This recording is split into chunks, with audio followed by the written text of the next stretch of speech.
92.7 is Tuesday, the 15th of August 2023. In studio now is the Chief Executive Officer of the National Youth Authority, Pius Enamahajide. Good morning, Pius. How are you doing? Good morning, my brother. I'm good. How are you doing? I'm greater than Accra. I can't complain. Yeah. How did you celebrate the International Youth Day? Well, thank you very much. Good morning to you once again and to our cherished listeners of 3FM. As you are aware, the 12th of August of every year is the International Day of the Youth. And for the first time in Ghana, since the operationalization of the National Youth Authority Act 939 of 2016, for the first time last year, we held the National Youth Conference at the Ekwapim Anakazo. His Excellency the President was there to grace the occasion, and he directed that not only do we celebrate the International Day of Youth, the 12th of August, but that the entire month of August be dedicated to the commemoration of the Ghanaian youth. So we in Ghana are now celebrating a whole month to not only amplify the challenges that are confronting the young people of our country, but also to amplify the solutions that governments are fashioning to deal with those challenges, and also to also highlight the contributions and achievements of the young people towards national development as well. So we are now doing an entire month. But of course, the 12th of August is important and symbolic. So together with the Afro-Arab group of companies, we organized a very successful engagement with our brothers and sisters in the Zango communities at the Central Mosque, the National Mosque. They have a huge auditorium, and we are grateful to the CEO of the Afro-Arab group of companies for the partnership that allowed us to engage with several hundreds of young people from our Zango communities to not only discuss the pertinent issues of youth development confronting our brothers in that specific constituency, but also to celebrate some of the key achievements of the individuals from the Zongo community. So that's what we did on the 12th of August. But I'm sure that in due course, you can allow me to take us through the lineup of activities for the entire month. Time there today, But that's fine. Well, because we're also celebrating a Youth Month here, and throughout the month of August we have christened it our Youth Month. But let me ask you now, the young people of this country are looking forward to a certain direction. They want a certain motivation and shaping. Where do they go together? Well, their government exists to give them that direction, that inspiration, but we have to also look in it. We have to look in ourselves because, for instance, the National Youth Policy document is supposed to give us that direction, but the National Youth Policy document is a gathering of the aspirations and the views of the young people themselves. Of course, the views of stakeholders and government actors, non-government actors are also critical. But the views of the young people themselves, their aspirations, are what is at the foundations of the policy document. And I'm happy to report to you that last year, during the celebrations of the National Day of the Youth, International Day of the Youth, His Excellency the President launched the National Youth Policy document together with his implementation plan. We are excited at what that document seeks to do. The thematic areas, which speak about youth health and well-being, we speak about financial inclusion and empowerment, we speak about capacity building and training. There are cross-cutting issues. Then there is the youth participation in decision-making. Then there is also youth mainstreaming. So we have a number of thematic areas that the policy document speaks to. So in addition to formulation of the policy document, what we also do is implementation tracking. Because I inherited a document that, for want of better expression, seemed to be more the strategic plan of the National Youth Authority than a policy document, because The broader plan. So you had to drill it down. You had to. No, it was narrower, and we had to expand it, because you see, the young people have aspirations. For instance, in education, they have complained about what we are learning in our institutions of higher learning, particularly with a certain worldview being absent. Absolutely. When people are learning coding, people are learning robotics, we are still being taught the day that Diego de Azambuja landed on the shores of Elmina. It's fine to know that, but at the same time, people are learning other things, preparing themselves for the future of work. So we have a duty to compile that into an aspiration document, a framework. But it is for the Ministry of Education and its relevant agencies to be able to formulate curricula. So after we have formed the policy document, our next duty is to ensure follow through and implementation tracking. And so if you have a document that it is the National Youth Authority that is supposed to do implementation, that is strategic plan for the NYA, and that's what I inherited. And we are happy that under the leadership of our sector minister, with guidance from His Excellency the President, he commissioned that we should develop a more holistic and comprehensive policy document that can actually be the development framework that is guiding. And we can take it sector by sector. For instance, in the matter of economic empowerment, we do know that even though large numbers of young people are being recruited into the public space, we agree that the public sector is not able to deal with the critical issue of youth unemployment, and that we should come to the private sector, but we identify the barriers to the young people. Financial inclusion. You see, the young person cannot go to the bank, the commercial bank, to borrow money to do his business. The barriers are enormous. They will ask you to bring collateral, and you have to bring a car document, a house document, and all that. Where's the young man going to get that from? But the young man has some really bright ideas, and the young man has some really bright ideas. So what do? The Youth Start intervention, 10 billion invested into the young persons over 3 months to create about 1 million jobs and create our commonwealth. So we are dealing with the issue of youth unemployment in two ways: public sector recruitments, but also empowering the young people themselves to create and leverage their can-do spirit, create their own jobs. And they say that that portion is where the problem is, because it appears that what government says one thing, or the policy and the implementation says one thing, is a different kettle of fish on the ground. They are not being encouraged to get into business because the taxes are way too many. They complain about that. I'm sure you heard about that. What do you say to them? Well, I think that one of the things I've noticed is that public education and we at the National Youth Authority must accept the challenge to go out more. There are many interventions in our systems that we need to let the young people know. I was going to make reference to some of the laws. Right. You know that if you're a young person between the ages of 15 and 35 in our country, and you start a business in some of the areas, tourism, manufacturing, water and sanitation, and so on and so forth, there are a number of them listed in the laws of our country. According to our law, you are entitled to tax holiday of 5 years. Right. But many people don't know, and they don't therefore apply themselves to some of these provisions that have been brought on board now to be able to deal with some of these challenges that we have talked. We talked about. We know that taxation can be a barrier to startups, and that is why in one of our relevant laws, and just for want of time, I have it on my phone, I could refer to it. You could share with me. Yeah, I can. Well, as we continue the conversation, there are provisions in the law that will give tax holidays to young people between age 15 and 35, and we have fought hard for that. Again, maybe you could just share the act with us. Well, I will have to find it. Okay, I will find it. I will find it.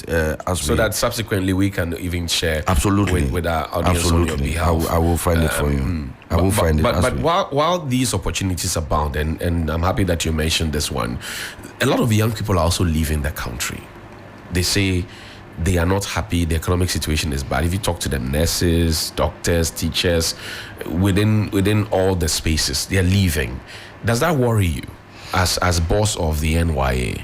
That should worry anybody, and we have to use the opportunity to deal with the myth and the misinformation that we feed to our people, and creating the impression that grass is greener elsewhere. Indeed, grass is greener here. And we can only stay and build better systems.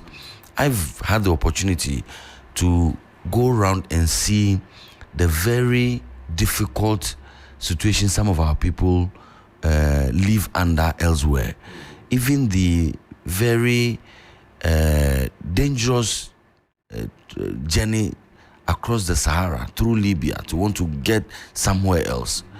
I must also confess that in addition to the misinformation, our systems also have failed us. But the good news is that we are taking steps to repair the damage that was done, to be able to encourage more and more of our people. And I spoke to you a moment ago about investments into education, right, and also the refocusing of education on what is relevant for industry and what is relevant for the future. We will need some time to be able to deal with the myriad of challenges that developing countries such as Ghana are confronted with.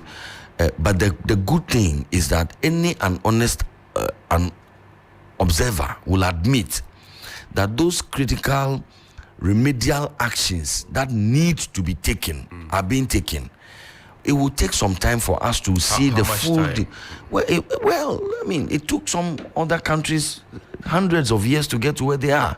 We are how many years after our independence? 66. Yes, we are comparing ourselves to the Americans. They have had about 200 years. I'm not asking that we should wait for 200 years, right, but it is important that the young people of our country admit and see that there is light at the end of the tunnel, and that, like the songwriter says, Yenara Yasasini, and that it is us who will develop this country. That we cannot adapt the easy approach of exodus to somebody else's country. Do you get a sense that the young people may be losing that sense of patriotism, which is one of the cardinal things that you're also supposed to be looking at? The sense of patriotism. Stay. This belongs to Ghana. Let me stay and get it done. Some say they are working hard in the wrong country. There are some young people I spoke with the other time. The youth, they were here. The person who said it was seated right where you're seated. He's a farmer, and he says he's working hard in the wrong country. And he didn't sound patriotic because he says, what will patriotism do? Or what has patriotism that is practiced over the years done for him? What would you say to such a person? Well, I think that you're working hard in your own country. Your own country cannot be the wrong country. And I think that is a notion that we must disabuse our minds of. There may be a number of things that may not be working right at the moment, but we cannot throw our hands up in despair and want to go elsewhere. We have to fashion out those workable solutions to the challenges that we are confronted with. My brother, you see, the challenges that we face are quite complicated. I have held the view that the unfair world order, makes it difficult for developing countries like Ghana and in Africa. And we have to be deliberate and intentional and not necessarily politicize issues and blame one government over the other. Because you see, in this our continent and in this our country, the history of changing of governments have happened with even military takeovers. Right. But we are where we are because the international world order is so much biased against developing countries like Africa. And that when you blame your government or the military takeover or another party comes into power, the expectations are normally dashed. It's not because the leaders are not committed to solving the problem. So it's because we are fighting bigger forces that are tilting the field against us severally and intentionally and heavily.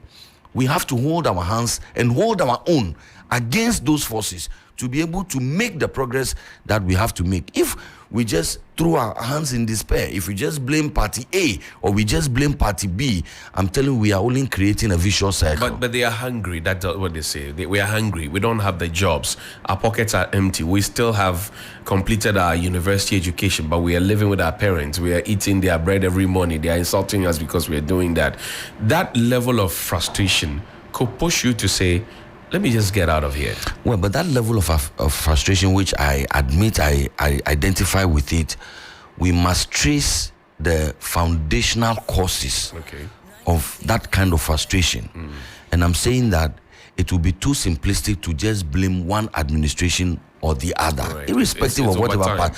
It is something that we have to confront in a more nationalistic and intentional manner, to say that, look, we are prepared to do what is necessary at our level as governors and even at our level as the governed, to be able to create the Commonwealth and prepare the future that we want. Okay. So then it comes to the question. You mentioned that a national youth policy was developed. The president tasked that you develop a national youth policy so that we can have a certain direction.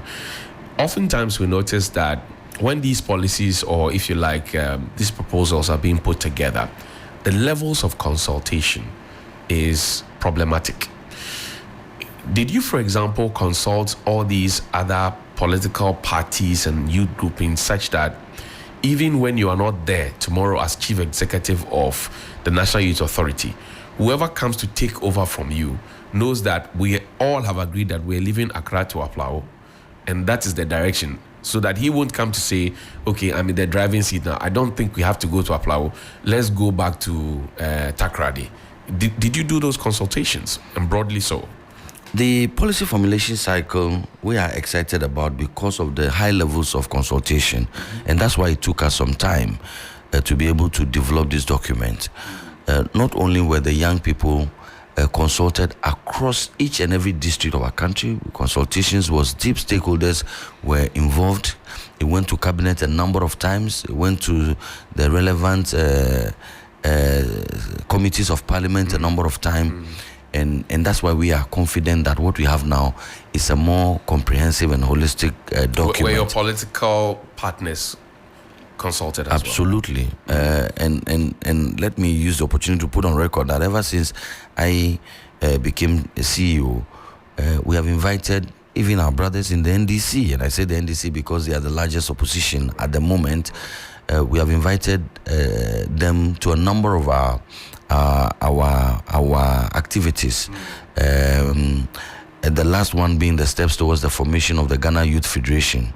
They have attended upon our invitation. They have accepted that invitation, and they are a part of the process, and I commend them. There have been many invitations that have gone that have not been answered or responded to by them. But in this specific instance of the GYF, they are fully on board with us, and we want to build a Ghana for the future, not a Ghana for political party A or political party B. Right. And in that domain, that constituency of youth development, we should, and the president insists that we should not do politics. Even if you wanted to do politics with any other thing, please, you are free to go ahead. But on the matter of preparing the future of our country, which is the young people of our country, the instructions are that we should stay the course and toe the middle line and bring everybody on board and generate a sense of national ownership and generate a sense of patriotism and nationalism, and we are trying our very best to do that. I'm on your website now, the NYA website. I see Youth Development Initiative. These are some of the initiatives that the authority is running: youth policy, governance and leadership, economic empowerment and entrepreneurial development, which we have spoken about, international youth networking and leadership, infrastructural projects and logistical support. Let's talk about that. Let's look at the infrastructural projects and logistical support. What can we find in this portfolio?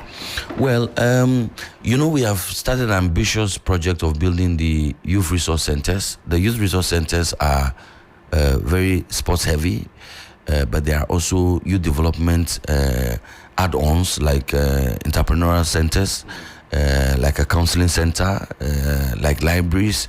But there's also the sporting activities like the football pitches, the multi-purpose courts and all of that. 10 are being constructed across the country simultaneously. As I speak to you now, 6 are about completed, and we are looking towards commissioning these youth resource centers in the ensuing days and weeks. 6 of them, one at Axim, one in Wa, one in Kufredua, one in Ho, one in Dunkwa Onofin, and one elsewhere. I mean, there are 6. There are 6 that are almost completed. There are 4 that we are yet to start the second phase of the Kaneshi Sports Complex, then Kaneshi Sports Complex, now the Youth Resource Center, Navrongo, Yendi, and Nyinahini. These 4. In fact, work has resumed on Nyinahini as we speak. So we are investing heavily in the development of infrastructure towards the safe congregation of young people, because we need to gather as young people to not just play, but to talk to each other, bond, and then fashion our, if you may, development goals. If we do not do that, you see that miscreants and people with ill intentions will begin to gather the young people. You can speak about Boko Haram and so on. It is when the state fails to congregate the young people properly and to inspire them, then miscreants and people with ill intentions then occupy that space. And then what do you say to having a national youth farm? Well, it's an idea that has been considered. In fact, we have youth farms across the country. But we are in conversations with the new Minister for Agric towards the establishment of a national youth farm. We have it across some of our districts and our regions, but we are looking at large-scale commercial farming where young people can be in residence and work to build their own capital to start their farms, whilst at the same time they feed the country and feed even West Africa. Those are conversations that currently we are having with the Honorable Brian Achampon, Minister responsible for agriculture. I think it's a brilliant idea, and I'm happy that great minds, they say think alike. You are thinking along our lines. What about the 10% tax on sports betting? It's a raging issue. It starts today. A lot of the youth are talking about it. They are not happy. Well, our view is to discourage betting in all shapes and form. And if it takes the NY's from the NY's perspective, we have had several stakeholder consultations. I think that it's a present and clear danger to the value systems that we ought to be building as a people. We cannot build a country of people whose future is based on lots and on lottery and on gambling and on chance. We should build the culture of young people who are deliberate and intentional and determined, and people who do not carry the notion that by chance something can happen. And we are quite concerned about the proliferation of a number of these gambling and betting channels. Personally, during the World Cup, the National Youth Authority opened some viewing centers, and I went around to not only supervise but to also participate. My brother, it is shocking that at some of the viewing centers that we put together, when some countries scored against Ghana, young people at those centers were excited. They were jubilating, and we found out later that they had put their money on those countries, and they were excited that they were not going to lose their monies. It's a commercial matter for them, but you cannot bet against your own country. You cannot do that. It would look innocuous, but it is dangerous if you forecasted and you expanded over time. If they keep doing that in their minds, against my country. That's right. And we are determined to work with the relevant stakeholders, and we feel that even the 10% is not deterrent enough. Really? Yes. How much do you want? Well, if we were because it's business for some people as well. Otherwise, for me, I don't see the value in this betting. If it takes tax as a barrier I think the barrier should be high enough to be able to discourage more and more people. 30%. Probably. After all, the money will come to create the environment that will dissuade the young people from even But they say pursuing that path. They use that to survive in the meantime while they look for jobs Well, but they must and opportunities. but they must be told that if it was profitable to them and it was not profitable to the betting companies, they would have folded up. That the betting companies are rather taking their money. They are in good business, the betting companies. But you also take taxes from the betting companies. But that's what I'm saying. So for yes, I agree. But for a young person who thinks that, oh, that is the way to make money. No, if you actually were making money, there will not be any betting company. They are not a charity institution. They are in existence because they are making more money. So the young people should understand that these people are rather making money from them. And it's not the other way around, okay? You may win a bet today, but you haven't taken time to calculate and tabulate the number of times that you have lost your bets, okay? They take a lot of money from you. In a long while, they'll throw one at you and you feel that that's good enough. If it was that good enough for you, they would have folded up their businesses by now because they are not running charity. They're making millions from the unsuspecting young people of our country. Very interesting, very controversial thoughts there by Paris and Amajide. But let's look at also the International Youth Networking and Leadership. What again can we find in that portfolio? I'm happy to report to you that Ghanaians supported by their government through the NYA are leading the international relation and developing capacity in that area. As we speak to you, the Secretary General of the Pan-African Youth Union is a Ghanaian. As we speak to you now, one of the vice presidents of the Commonwealth Youth Association is a Ghanaian. Debbie Ahmed is the Secretary General for the Pan-African Youth Union. As we speak, the Secretary General to the All Africa Students is Ghanaian. Peter. These are platforms that deliberately your government through the NYA is empowering Ghanaians to represent themselves, not just to build their capacities for the future, but also to keep the name of Ghana out there. And we want to use the opportunity to encourage more and more young people of Ghana to work with us to be able to take advantage of the several openings elsewhere in the UN, in the AU, in ECOWAS.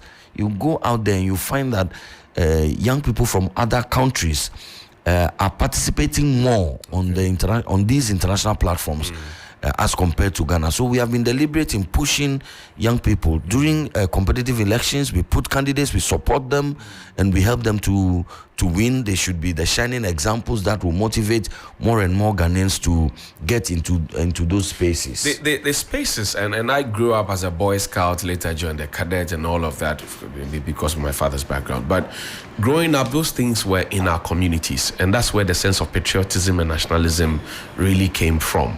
These days, you hardly see them in the communities. You find them in the schools, and that's for those who can afford it. What's your plan to revive it? Because again, then the sense of discipline, the sense of patriotism, living in dignity, and also having national pride comes to play. What do you have in terms of trying to revive these? Well, it's important. So when we came, what we have been trying to do is to revive our relationship with what we call the Big Six. The cadet corps, the boys scouts, the girls guides, the YMCA, the Red Cross, the head of the Duke of Edinburgh, HOSA, head of state awards. They are the group we call the Big Six, and now the CEO of the National Youth Authority serves on the governing board of the HOSA. For instance, just a few days ago, the president inaugurated that board. We have regular meetings with these groups now because I agree with you. One of our core duties at the NYA is character formation, building young people for tomorrow who are responsible and responsive. Imbibing in them the values of nationalism, patriotism, so that you are not the young person who would take the Ghanaian ambulance bought with the taxpayers' money to go and convey cement blocks and bags of cement because you have the car at your disposal. People do that because there's a lack of love for country and lack of love for neighbor. And so we have to work with these stakeholder groups to be able to do what we have to do, character formation. In that vein, we have also started a project. It should be on our website. I'm sure if you scroll down, you come to it. The National Youth Volunteer Program. And John, you know that in our country, young people posted for national service to go somewhere. Yeah. They will refuse. They will come to Accra, be looking for people to influence decisions so that they can be reposted back to Accra, Kumasi, Tema, regional capitals. Even when they come to Accra, they all want to go to MPA, they all want to go to TOR. Right. But you see, we find young Americans coming from America through the Peace Corps, coming from France through the France Volunteers. When they come, they are too ready, too eager to go elsewhere. Those same places that fellow Ghanaians are reluctant to go because they may not be comfortable hotels. Right. The roads may not be good. Right. You find other people from other countries wanting to go there. And so this is evidence of the decline in patriotism and nationalism. To deal with that, we last year were lucky to have had His Excellency the Vice President join us to launch the National Youth Volunteer Program. So under that one, I will give you an example of the infrastructure model, or the youth build it model. Young people themselves contribute their skill sets, masonry, carpentry, plumbing, electrical engineering. The young people with those relevant skill sets, we put them together. We go into a community that has a critical need. It could be a 3-unit classroom block. It could be a CHIPS compound. Then the National Youth Authority provides all that is needed: cement, iron rods, blocks, and the young people build that infrastructure at no cost. Okay, I've done that before in the past. But then the conversation comes: what is the reward for doing that? And I'm asking this because I've worked with the Peace Corps guys before, and that's what got me my gig with the USAID and all of that. And the conversation is that they come here, there are some points that are generated for them to be able to go back to their country. So, for example, they have volunteered while they were on holidays.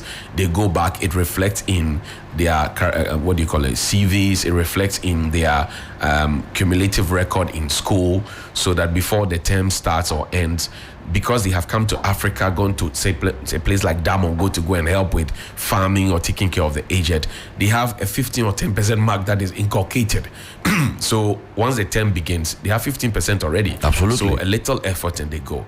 In our system, we don't have that working. So when you ask somebody to volunteer, they're looking at it as if there's another leg of the conversation. Imagine somebody who's volunteered from class 6 all through JSS, all through SHS, all through uni, and is done with school, and they say, go and do 1 year national service with somebody who never volunteered and did anything like that. How do we synchronize the system so that those who have sacrificed could be exempted, and that will give motivation to others to join? Well, okay, Johnny, I'll deal with the question. Very, very important. But you asked me, you gave me an assignment to find you for information. So the Income Tax Amendment Act number 2, 2017, Act 956, states under 6.1 that the income of a young entrepreneur from the business of manufacturing, information and technology, agro-processing, energy production, waste processing, tourism and creative arts, horticulture and medicinal plants shall be exempt from tax for a period of 5 years. The 4 also clarifies that young entrepreneur means an entrepreneur who is not more than 35 years. Well, we'll delve into it, but quickly wrap up. So entrepreneur has to come up. So on the question that you asked me about the incentives. Right, incentive reward. The first step is that we should create the enabling environment and a body that has oversight over that enterprise, that space called volunteerism. We didn't have that. Through the vehicle of the National Youth Volunteer Program, the National Youth Authority is now the lead agency of state that is superintending that whole sector. Important contribution to the GDP. So we are starting in a gradual way to first of all imbibe the culture back into the people of Ghana. We will go to the extent of engaging with stakeholders to agree and see that there is value in volunteerism, and that when an employer is looking for a host like yourself, and no wonder you're doing what you're doing because you probably have volunteered in your previous life. If you were recruiting as the owner of 3FM or the big man here, and two people come before you, one has a certificate from the National Youth Authority that he has been a volunteer serving in an area, and another does not, we want to encourage people to place premium on that certificate, and that also it is incentivizing. Then number two, we work towards legislation, but we cannot start with legislation because people will not understand what we are even talking about if we do not build that culture. So we are the pilot from the schools, the sports team. The sports teams, they leave classes, they go and train while everybody else is learning. And then when they come back, they come and write the exams with all of us, as if nothing ever happened. No, I know that. I know that, and I say this as a teacher myself. I taught physics and mathematics. I'm trained as a teacher. I know that there are many schools that have reward systems for their sports. Well, probably we should engage the Ministry of Education to be able to look at that. I think it's a fantastic proposition. I've given you three free ideas today, Pius. But you're a young man. You have to contribute your quota to national development too. Contributing by giving us the ideas. And the good thing is that we have people who are receptive to these ideas and are prepared to work with them. That's what development and that's governance is all about. Pius Enam Hajide is the Chief Executive Officer of the National Youth Authority. Helena Piampofo will host Nashika. We'll talk about spices. Which is your favorite spice, Pius? You have a favorite spice? It's pepper. Pepper, you like pepper? Which of them? Alligator pepper? There are types of pepper? Yeah, red pepper, alligator pepper. Well, you don't know pakushito. To the extent that it is hot, it's fine for me. Happy birthday to Rahel Nana Obing Nimako of Mega Heights, Montessori. Kaswa Broadcasting, may you grow and gray and happy and prosperous from your mother and your entire family.